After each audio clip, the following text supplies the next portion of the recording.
Welcome to The Explainer. Let's dive right in, all right? Today, we're unpacking a really defining piece of work, The Strategist by Cynthia A. Montgomery. Now, I need to set the record straight right out of the gate here. The Strategist is absolutely not a book about making plans. It's a book about nerve. Cynthia A. Montgomery is basically delivering this sharp, clinical test, and she's asking us one fundamental question. Can you actually bear the weight of leadership? Choose. Just that one single word. That's exactly where so many lives kind of lose their shape. In this UpGoWise masterclass, we're really going to use the strategist as a mirror. It's going to reflect those highly specific moments when, let's face it, your choice was safely disguised as just doing more research. Because honestly, strategic thinking, it sounds incredibly clean from a distance, right? But it feels like this dense, heavy fog when it's your name sitting on the line to make the final call. And honestly, that brings us to a bit of a reality slap.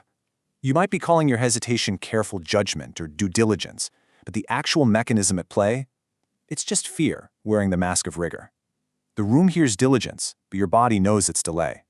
You know the feeling. You sit in the meeting, you ask for just one more model, one more viewpoint, maybe just give it one more week. But deep down, you're really just avoiding the exposure of having to make a definitive call. Which brings us to Act 2, The Invisible Critic. We really need to expose this wound of endless judgment. So meet the invisible critic. This is your internal judge, the one constantly demanding impossible proof just to avoid taking the blame. I want you to think of a specific moment when you postponed a really hard choice just to appease this inner critic.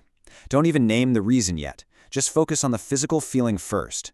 That tightness in your throat, the tension in your shoulders, that knot in your gut. Now take this book's lens and place it right over that memory. You see, that physical tension you felt?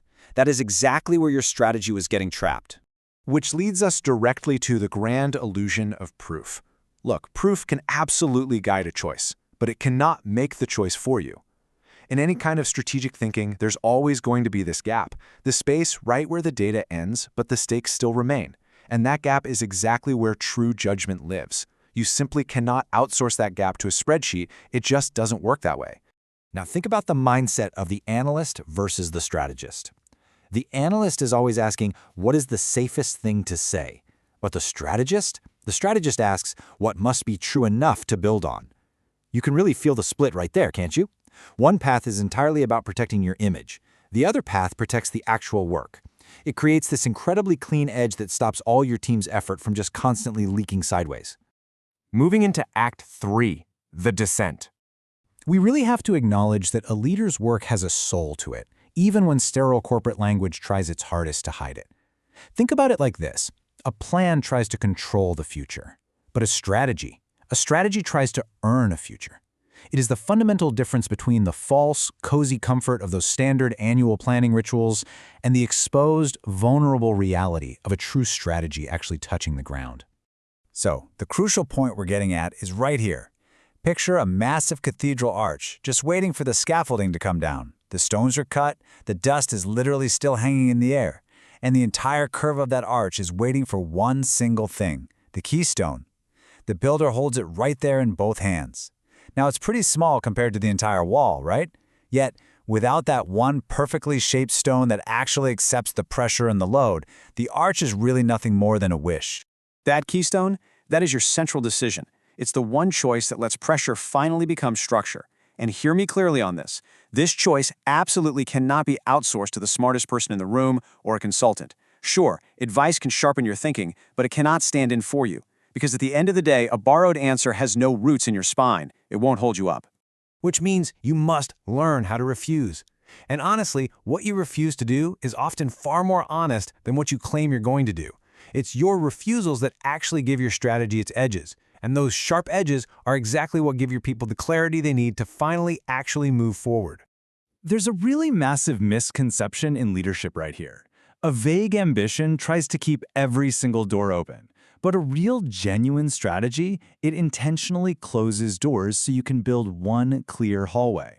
Of course, your invisible critic completely hates closed doors, because closed doors can be judged. But closing those doors isn't limiting your options. It's a mercy. It's what saves your team from just wandering around forever in a state of polished confusion. Let's jump to Act 4, The Turn. This is where we strip that invisible critic of its power entirely. We're redefining judgment not as some hesitant, anxious mood, but as an active, practiced craft. Ask yourself this quietly right now. What would actually remain if your strategy had to fit into your calendar? Not your shiny slide deck, your literal daily calendar, your hires, your hard refusals. True strategy lives in actual, irreversible time. It's a humbling thought for sure, but that kind of humility is exactly what cleans the lens. And that brings us to what we call contact with consequence. Think of it as the real-time feedback loop that turns your judgment into a craft. You make a choice, you watch what happens, you learn from it, and you revise. You completely replace that desperate, endless search for the quote-unquote perfect answer with an answer that can actually carry pressure right now. So here is the ultimate contrast. Image management is always asking, how do I appear wise to everyone else? But strategic mastery, it asks, what will my life keep paying for? Now, that question isn't meant to be cruel. It's profoundly clean. That right there is the sober, spine-aligning power of the true strategist. Finally, Act 5, the resolution. This is where we return Montgomery's concept of strategy directly into the nervous system of the leader. Because the moment that keystone is placed, your practice actually becomes visible in your everyday actions. Suddenly, your week has real edges. Your meetings actually have teeth. Your yes becomes far more rare, and strangely enough, your no becomes much more kind. You don't become a strategist by just collecting fancy frameworks. You become one by making a choice that can genuinely be tested by life. Which really brings us to the ultimate demand. To continue this practice, deep dive the philosophy at upgowise.com. I highly urge you to use this book as a mirror for your courage first and your business second. Because the mirror is pretty plain. Where the choice is vague, the self is vague. But where the choice is truly owned, the self gathers. So the real question isn't what your strategy is. The question is whether you are truly willing to own it. Because judgment only grows where choice gets owned.